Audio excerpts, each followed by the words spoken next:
Hello, friends. This is Dave Hurwitz, executive editor at ClassicsToday.com, here with a review of a really pretty dreadful new recording featuring the inimitable Martha Argerich, who is inimitable even when she's dreadful, and her newish partner, Renaud Capuçon, violinist, French violinist, a very average violinist, a violinist of no special distinction whatsoever.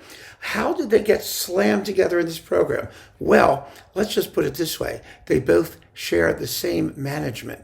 That probably has something to do with it.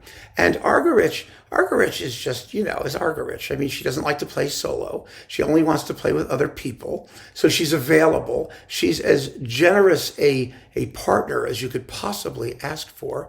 Even though she can't help being so fabulous, she basically eclipses everyone else she works with a lot of the time. So she's out there just waiting to do these pieces that she's done a billion times before. I mean, this is violin sonatas by Beethoven, Schumann, and Franck. The Schumann first, which she already did with Gegen Kramer, at least. Who knows what's happening in those Lugano discs? Who knows how many billions of times she's done these things. The Beethoven Kreutzer Sonata, which she's also done a trillion times, including with Gegen Kramer, by the way, in her complete Beethoven sonata, violin sonata thing. And the Franck. What's this, her sixth recording of the Franck? At least 5, 6, 7, 8, 20, who knows? It's past the number of fingers on one hand at the very least. So what's the matter with these performances? Oh, all kinds of things. My, oh my. I mean, you want to say that the problem is Capuçon and not Argerich, but that's not entirely true. What is happening here is that they're trying to sound really profound and impressive by messing around with tempi, by going very, very, very fast and very, very, very slow. Now, that can work. I understand Argerich's desire to sort of push Capuçon and make him sound better than he really is, because his tone isn't very attractive. I mean, it just isn't. I don't know how to describe it. He sings like a hinge. That's the phrase. When he gets above the stave, there's a sort of glassy sound and a lack of richness and body to his tone. He kind of squeaks. And it's very annoying. I find him hard to listen to be honest with you. I mean, there's nothing awful. I mean, nobody these days is going to be awful. They're all competent. But we want much more than competent. And of course, Argerich has recorded this stuff with some way more than just merely competent violinists and flutists and cellists and everybody else. And of course, the greatest instrumentalists in the universe have done the Beethoven and the Franck. And Capuçon just doesn't measure up. So what do? What do they do? Well, let's take the Schumann, for example. The finale, which is marked something like, super duper uber Lebhaft or something. I don't know. What's it? It's in Deutsch here. Yes, Lebhaft. Lively. So it's supposed to be quick. It's supposed to be quick, but not this quick. I mean, it's so quick that Capuçon can't keep up.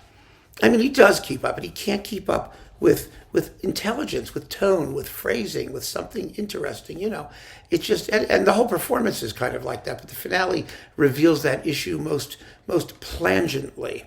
Now, the Kreutzer is just a sort of, it's not terrible. It's the best performance on the disc by a wide margin. The variations, the big central variations, they're not terribly well characterized by Capuçon anyway. Argerich is doing all kinds of things with the accompaniment, and she's very, very generous. She knows when to back off and give him the limelight.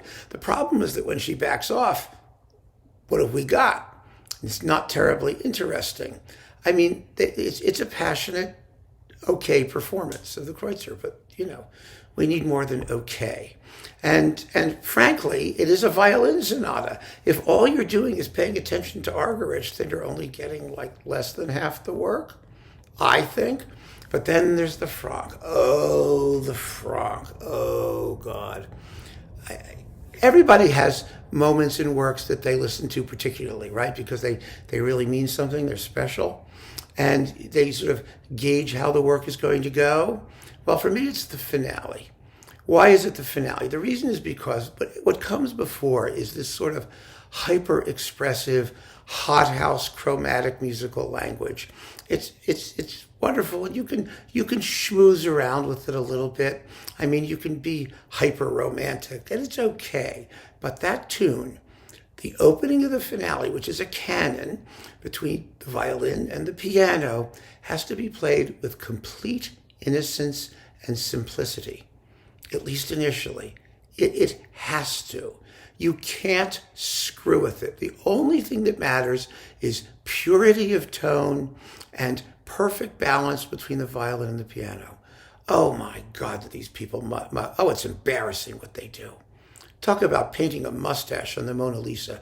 I mean, every phrase has its own tempo, little retards, joogy, hoogy, googy thingies.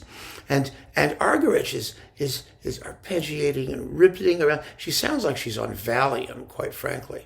I mean, it's just this Lucy in the Sky with Diamonds kind of heroin trip that she's on, and she's just floating along, slowing down, speeding up, because that's what Capuçon wants to do.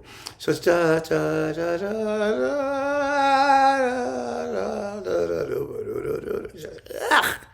It's so expressively wrong. Now, Argerich, who's played this 400 times, may just be wanting to do something different. Capuçon may think he's being profound. That's the scary part. Because I really think in all of these performances, they're trying to impress us with sudden agogic mannerisms by the sudden speed up and slow down and the breathlessness but it all amounts to nothing when you don't have the tone, when you don't have the phrasing, when you don't have the larger expressive picture of the works in question, which unfortunately on this outing they just don't. And I mean, it's just wonderful that Argerich is like the accompanist du jour, that she'll pop in and do something with anybody. And I'm sure they got along and they were fine. And, when you're in the middle of something, you probably like what you're doing. But this just is so average.